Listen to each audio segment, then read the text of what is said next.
The road that we are starting now, the Trans-Amadi road, needs to come on stream because it ends at East-West Road. So it takes traffic from Akwa Ibom and the Ogoni axis into the city without having to go through Aba Road. The problem you have now is that there are two major road networks that comes in, they're coming to the city. Ikwe Road, which most times is open, because most people don't use Ikwe Road. But again, it's open. We have reconstructed Ikwe Road last year, and then Aba Road.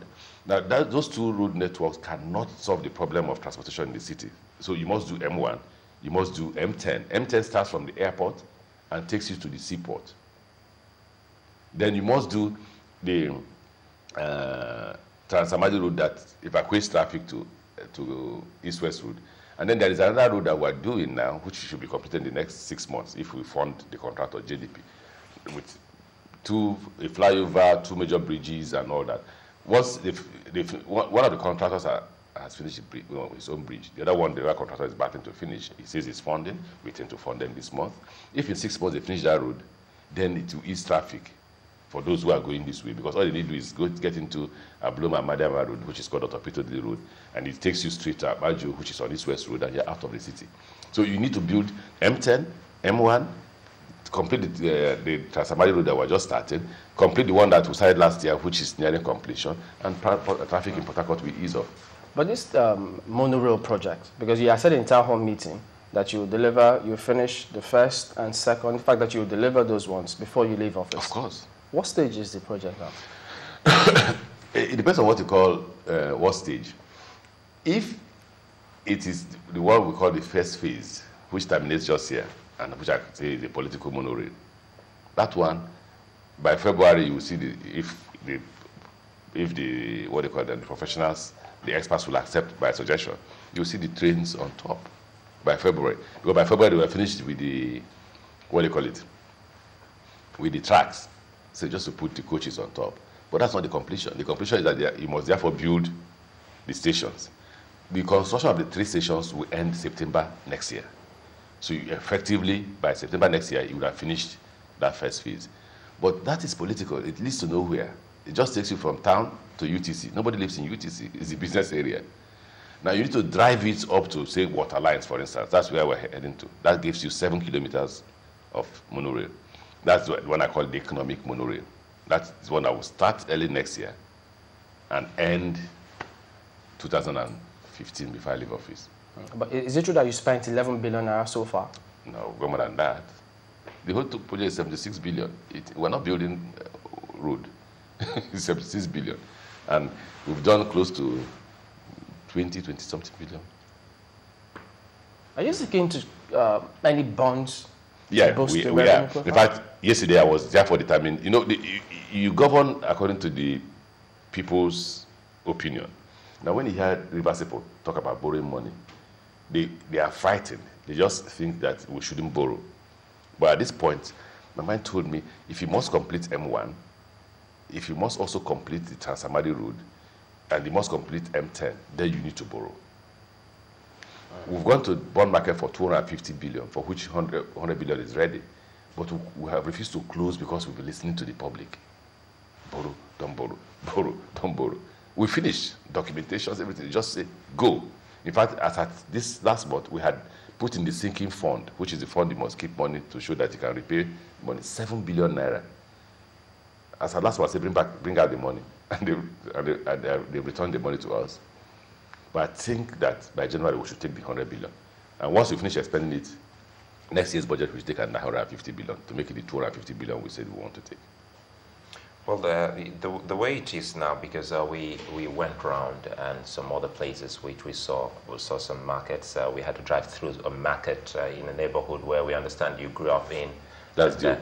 Yes, at Diobu. So we were wondering what you're doing for some people, if there's anything to actually boost the commercial lifestyles of the people, get maybe an ultra-modern market for people in that particular area. When you say you went around, I was told you didn't actually go because you didn't have enough time. Well, if you had wanted to go around, you would have gone ahead to see the secondary schools. No, we saw the schools. No, you went out to the primary schools. You should have gone to the secondary school. I was told you didn't go. You should have gone to the farms. We should have gone to see the farms. Maybe that will make you say, see how the fund utilization. You should have gone to the power stations. I didn't think you went to the power stations. We are self-reliant in terms of power. We are 545 megawatts now, originally under 180 to get up to 700 something megawatts by the time we are leaving office. And then you'll have got to see the distribution substations that we built. In the whole of this city, PHCN has 21 substations. We have just completed 26. And we are battling and talking with PHCN to allow us hook up so that people that can be improved. Okay, because there are people who are still not connected to the grid. No, out of the 21, I'm not sure we've connected up to 3, even though we've completed. So we're battling with PHCN to allow us connect. We're not talking about who collects the money yet. We're talking about availability of power because it has spiral effect. Industries will come in and all that. But to answer your question about market, it's not the responsibility of the state government to build market. That's why you never see me go any day and say we have built markets. We have. If you want, when we leave here, I'm ready to take you to some few places right away, so you see for yourself. So when you go back to Lagos, you can... You know, I'm happy you're saying that it's not the responsibility of the state government, because it brings us, even though we're still going to come to that, but perhaps it brings us to the issue of grassroots governance, which we thought those whose responsibility it is to actually do all of that. As the chairman of the Governors Forum, it looks like the governors are thinking differently in that regard. No, we are not thinking that we should perform the responsibility of the local government. All we're saying is that in all over the world, there's no country that has 3 federating units. There are only 2 federating units, we and the federal government. In terms of development, provision of infrastructure, comments credited to you, I think it was in the town hall meeting, if I remember properly, where you said you will continue to demolish those waterfronts and criminals live there, but the protests also continue about it. What's the latest? Not one protest. I'm not. No, the last time it happened. Anybody you see protest is not one of the persons there. They want to turn it into a political distance because you see, I asked them this month. I had a meeting with the bankers, and I had a meeting. We had a security conference yesterday, and I asked, how many of you have experienced armed robbery this month? Only one person raised her hand, a bloomer, and the armed robbers were arrested. How many of you have experienced kidnapping this month? Nobody. As a Christian, the first idea I said, why not we start by giving glory to God? After that, then you come to the human element of the security. And see, because yesterday what we did was to show them what equipments we have on security. We showed them that we were monitoring the country, the receipt, I mean. As we were sitting down there, they were seeing cars drive as far as the airport, that there were cameras that can take this for 2 kilometers. And cars were, as we were sitting to the airport, they were watching from where we were inside the city. They didn't know that all that was in place. We showed them the 2 helicopters we bought that will arrive by the end of this month. My Secretary of State Government went with the team that went to inspect it, and he said they even flew. What the helicopters were they for? For security. No, I don't know whether it's for police or for River State Government, but at least we hire the pilots, we train, we employ them, and then they will fly.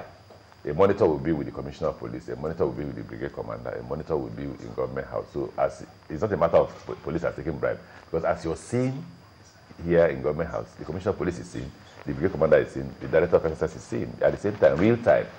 So if there's a crime being committed, somebody should have been awake to say, see what's going on. And then the pilot is able to speak to the ground forces, and they will move in. We just paid for it. I mean, we took us 1 full year to get them to fabricate and complete. They've completed. They want us to pick it up. They will bring it into the country end of this month. By January, we should start flying. Okay. I know my colleagues will want to jump, but can we just step back a little bit, back to the roads issue? I've already stepped back. What's the state of the Rumo Ekpirikam and Rumo Lumeni Road? I like the question. The Rumo Lumeni Ekpirikam Road is bad. And we have paid the contractor. I'm sure he didn't move there to that place. He must have heard the gossip. So if you had gone, you would have seen that the contractor on site. You would have seen heaps and heaps, or mounds of sharp sand. In fact, it was important that he went there so you can see the cost of construction. In other parts of the country, they use laterite. Between Bayelsa and River State, you must use sharp sand. And sharp sand you don't get from here, you get from the sea. And it's more expensive because they have to mine the sand.